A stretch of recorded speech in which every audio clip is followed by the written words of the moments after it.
Hey everyone, welcome back to Fuse Cinema.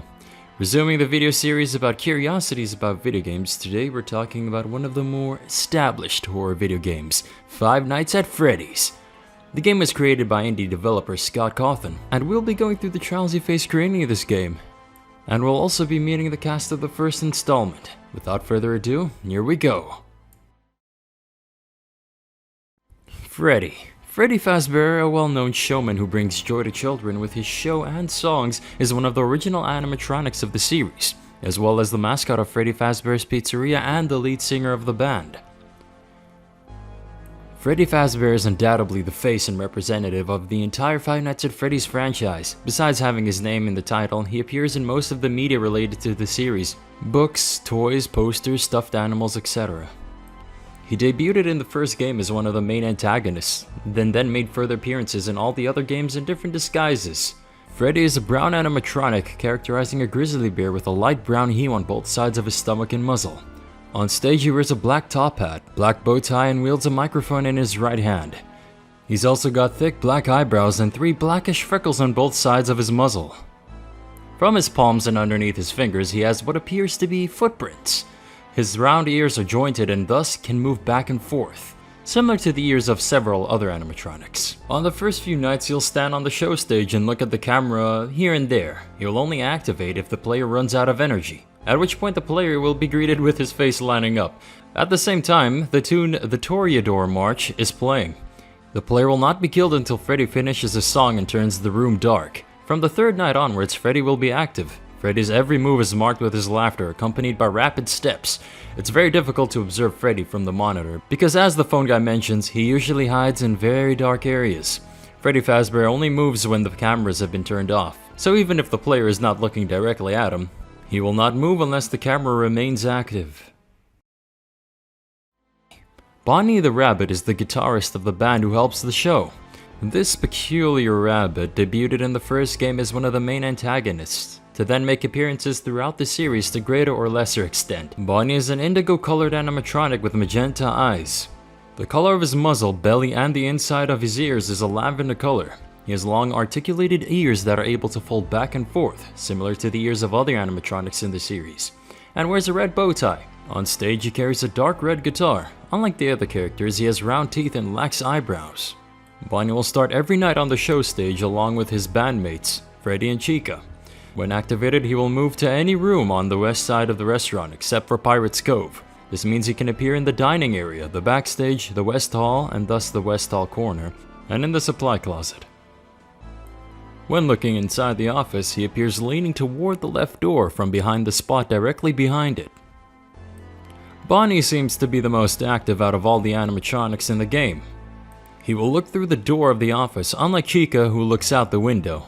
Bonnie tends to appear at the door more frequently, but he leaves faster than Chica, so naturally he consumes less energy.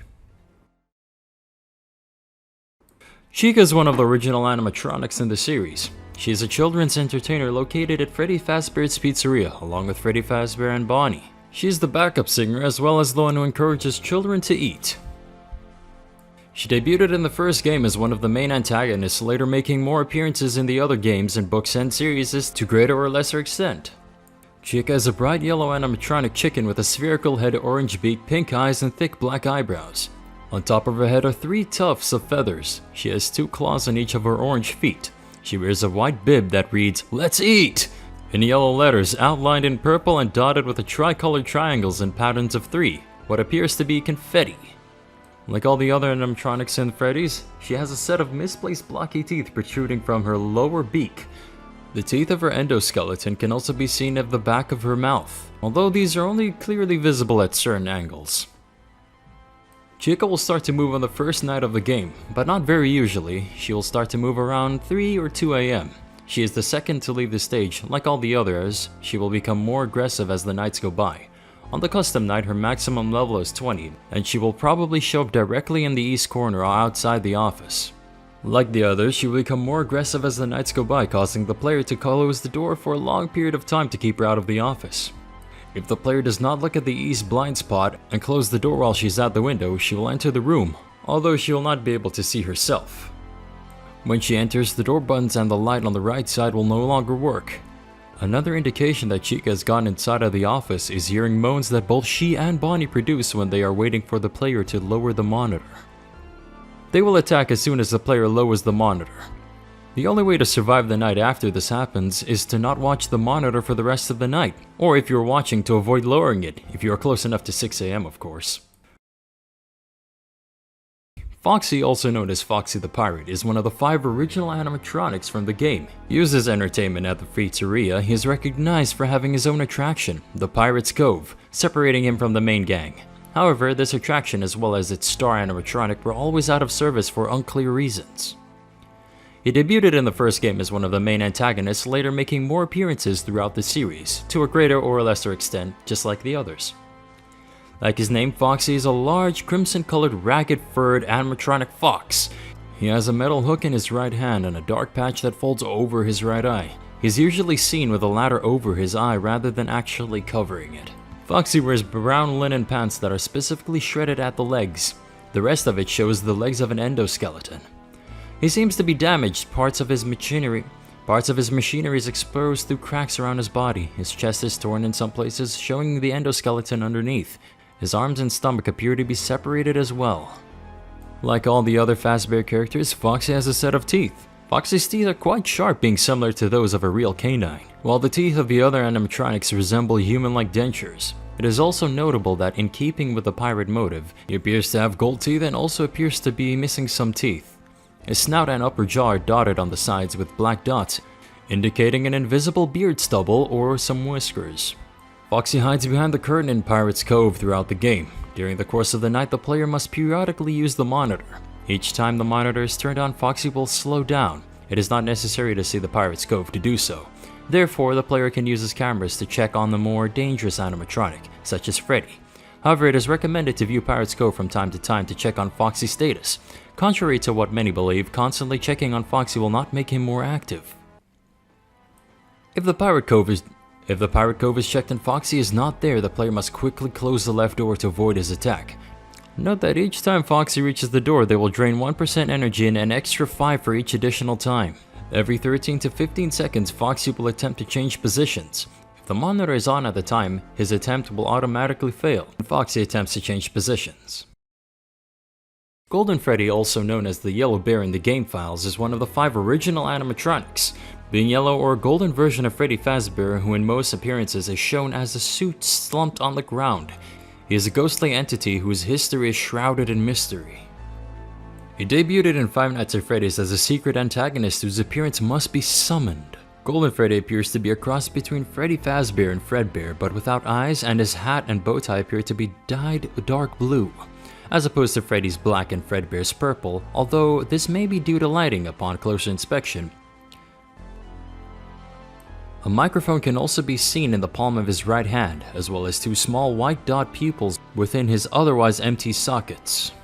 His paws face palms up. Despite popular belief, it does have an endoskeleton, which can easily be seen by looking at its arms, in which some wires and parts of an endoskeleton can be seen, which share the same coloration as its accessories. Although they may just be threads holding separate pieces of its costume together, his jaw is open and its head is tilted to the right. It is also shown seated, hunched over as if dead. The character only appears on rare occasions. When viewing West Hall Corner, the player will see a poster on the wall. The poster can change to a close-up of Golden Freddy's face, as if experiencing a hallucination. While viewing this image of him, the laughter of a small child can be heard. If the player sees the Golden Freddy poster and then returns to the office, Golden Freddy will be waiting for him, lying against the desk. His appearance causes different images to flash on the screen for a split second. Along with his popular phrase, "It's me," Golden Freddy will wait idly up to 5 seconds before killing the night guard, abruptly closing the game.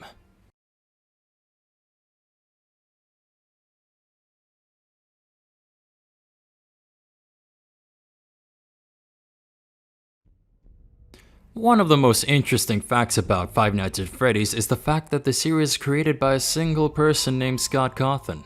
Scott was in charge of programming and designing the games, as well as preparing the story and adding every detail. He tried to get help on several occasions but was unsuccessful. However, he did not let that stop him from achieving his dream and continued working with the few resources he had without going to parties and sacrificing time for himself. Bonnie even terrified Scott himself. Many would think that after creating the games, the horror story of Five Nights at Freddy's would have lost its effect on Scott Cawthon. However, the opposite is true. He scared himself shitless.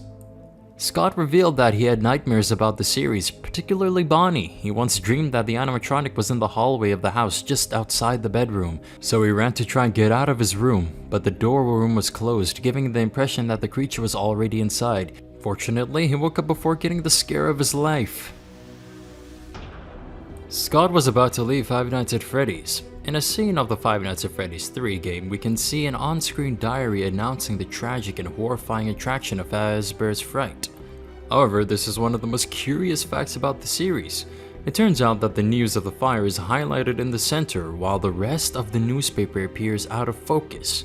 This is a trick that is often used in the industry to highlight certain information, and also not having to detail the rest of the newspaper as if it were a real one. The curiosity is that the blurry out-of-focus areas are actually comments from the series creator, Scott Cawthon, about his experience developing the game.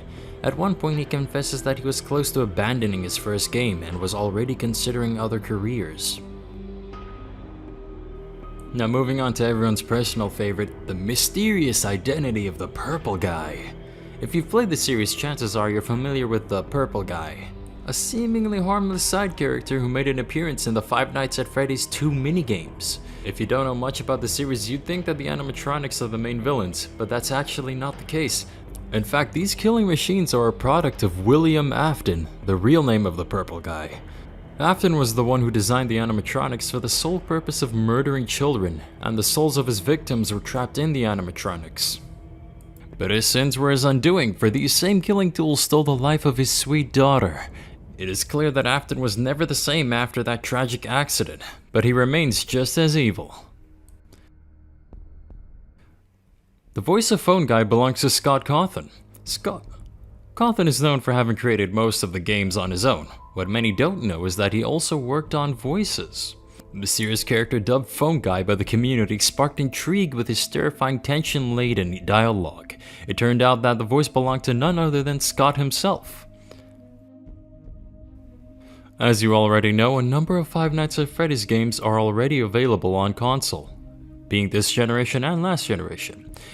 What you may not know is that the games on this series which were already available on PC had to be remade by a third-party developer to be released on consoles. It probably cost the creator and brand a significant investment, but it certainly multiplied the figure of the success of Five Nights at Freddy's on consoles as well.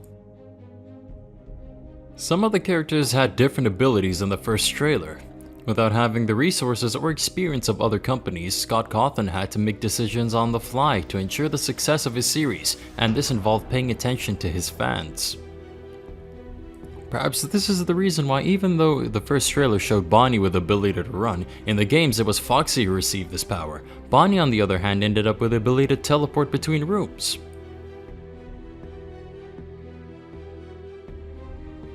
There was once a petition for Freddy Fazbear Pizzeria to appear on Google Maps. The series is so exciting that many fans would like to keep finding Easter eggs elsewhere outside of the video games. In fact, for a while it was possible to find the pizzeria Freddy Fazbear's Pizzeria through Google Maps, which in itself was curious enough. As of today, it is unfortunately not possible, but fans have started a petition for Google Maps to add this Easter egg. The amusing mockery in the newspaper. We already talked about an in-game diary that hides real messages within the seemingly unfocused areas. Some players have managed to decipher the writings, and while there were interesting details about the development, there was also an amusing tease. In one part you can even read this amusing text.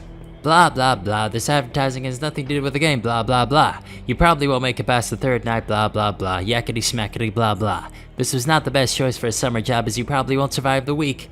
I would recommend being a cashier, a picker, or a worker in a warehouse. Those are all very respectable jobs and you probably won't die at them. Well, maybe you will, but it would be unlikely. Blah blah. The goal of the animatronics, although it seems the animatronics were made to kill, they are actually programmed to steal children's souls. Afton, more than an entrepreneur, was a scientist interested in conducting studies and experiments related to souls. Freddy has an imprint on his face. Freddy's design may not look like anything out of this world, but he's got some hidden secrets. One of them is that right in the corner of his eyes you can clearly see the imprint of a chubby 5-fingered hand. Most likely it is one of the victims trying to turn his face away, although the circumstances have given way to many theories since it is the imprint of a right hand on the eye. A look into the camera. There's a chance that when playing the original Five Nights at Freddy's, you will come across a scene where all the animatronics turn to look directly at the camera, as if breaking the fourth wall. However, it is rare to happen and you'll have to play through several times to see it. Scott was planning to add a life counter. Scott Cawthon confirmed he had planned to add a life counter for his first game, so that players would have several chances before losing their progress. He did not share his reasons why he decided not to implement it, although it speculated that it was due to lack of time. And that's it for today's video. Leave a comment and suggestion on what you'd like for us to cover next. Without further ado, this is Fuse Cinema, and we'll see you in the next one.